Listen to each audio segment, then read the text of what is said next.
Hey guys, my name is Lucinda and I would like to discuss with you organizational change and the system within an organization, how we look at systems, how do we change, and how do we change without losing potential leaders and staff. So I prepared PowerPoint, so let's get started. So as you can see on the screen, through my research, I came to about five crucial aspects, which is mission statement, leadership and staff, structures and complexity, reinforcement and change, and motivation.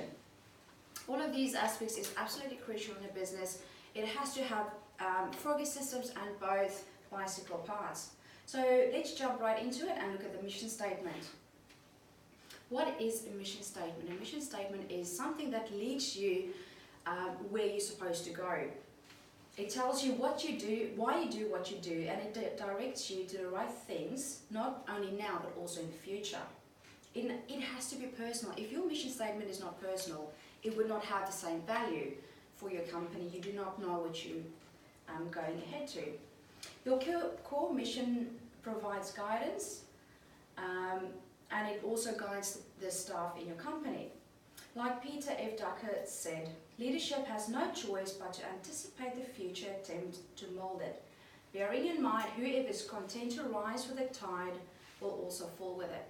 And that's a very powerful statement, because if you want to step into leadership, it's your responsibility to lead both the staff and the people around you. And if you want to step into that position, you would have to take the responsibility to always fall, to also take the risk of being in that position. Next, we will look at what organizational excellence look like, and this is really important. Having people coming to your company feeling valued and loved is an absolute crucial point. And what does it look like? Organizations who achieve excellence are brilliant at the basics. They do not go into complex systems if they do not know what the basic lines is.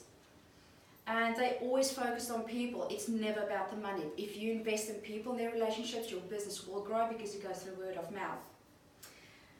And they learn how to listen to customers. And there's a very big difference between hearing and listening.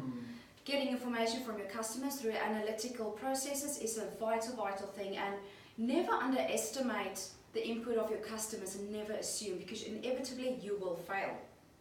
Excellent companies learn how to simplify complex systems within the organizations.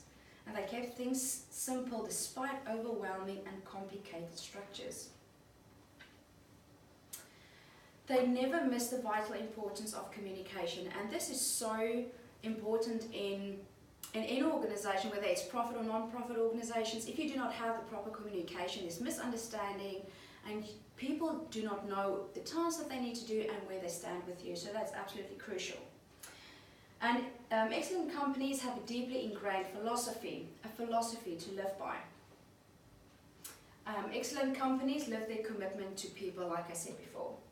They understand the importance of people relations and the impact motivation has on the workforce. And it has actually been proven the impact motivation has on the workforce. If you're being negative to your customers or to your staff, they will perform poorly. If you motivate them, they will perform better.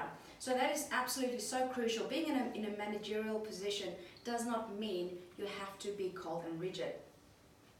Excellent companies build a lasting cultural value within the organization, something that makes a company and staff and management glue together.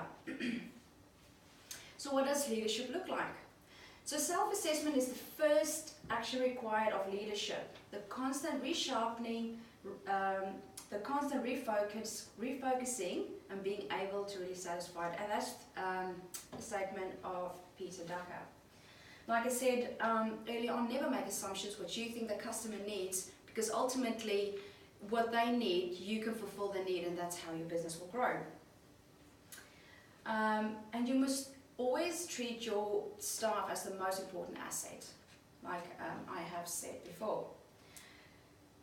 There's a wonderful quote from John C. Maxwell that says, "The pessimist complains about the wind, the optimist expects it to change, but the leader adjusts the sails."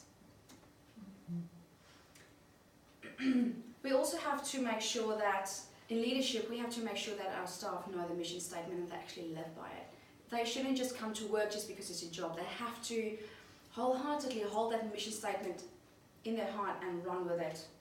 They develop a positive culture and amplifying understanding and building awareness. So just look at the importance of motivation and positive reinforcement. So the influence of positive reinforcement have been proven to be significantly beneficial in both personal and relational performance, which is, I think all of us can agree that it has a huge impact on society and in the workforce. And positive reinforcement doesn't always say don't do this, don't do this, don't do that. It puts new ideas on the system, new innovation, a breath of fresh air on the system, and it doesn't have to be negative.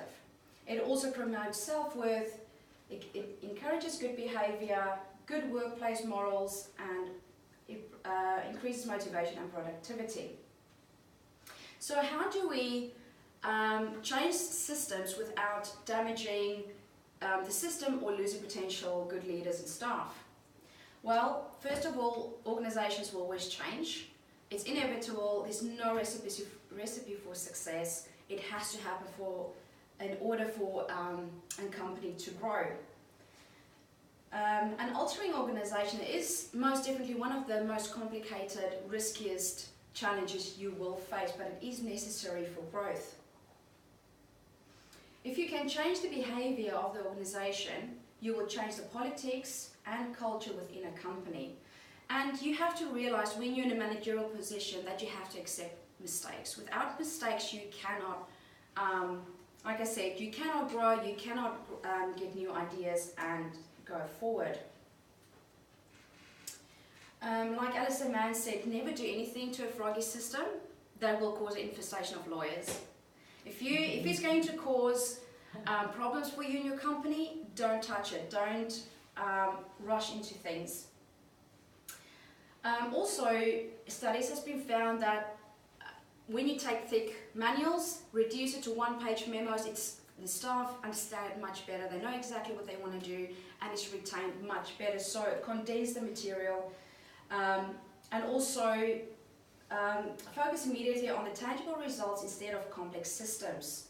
Start with a task that is easy to change, like the cleaning, maybe organize your office, get the right people in the right places, which makes it much easier. And listen to your customers about what they need. So in the conclusion, what do we do? How do we change the systems without causing damage? So, first of all, review your mission statement. Make sure where you're going and why you have it.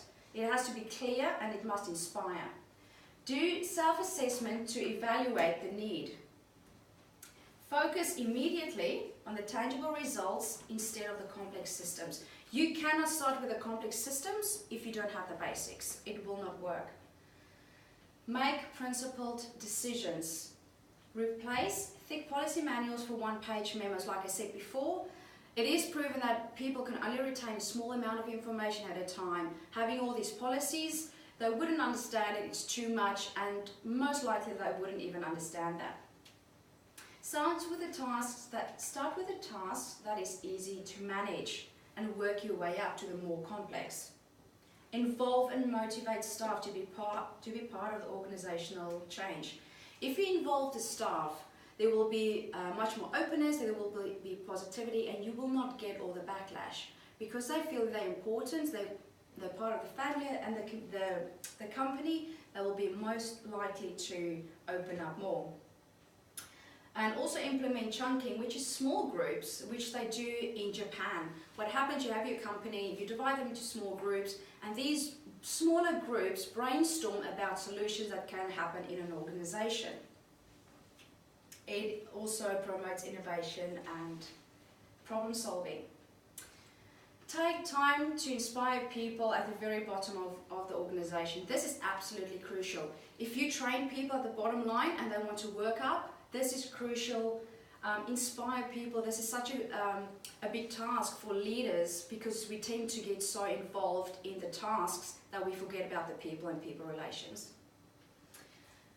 Encourage staff to ask questions. Do not get upset with them when they ask questions. It's really good for them to ask questions and to come up with problem solving. Listen to your customers and don't make assumptions about what you think they need. And get the right people in the right places, which is called talent management. So there's just a few topics at the bottom that I've mentioned, which I think is really important. The organization's primary focus should always be on the people, never the money. Never stop asking what people think. That's where you get your crucial information for potential growth. And if opportunities arise where the company's integrity is threatened, you must say no. Never make any decisions that can threaten the organization. And just to close off with John Donne's statement, he says, never start tomorrow to reach eternity. Eternity is not being reached by small steps. So go on, take the bull by the horns and do a great job. All right, guys, I hope you enjoyed it, and I'll see you next time.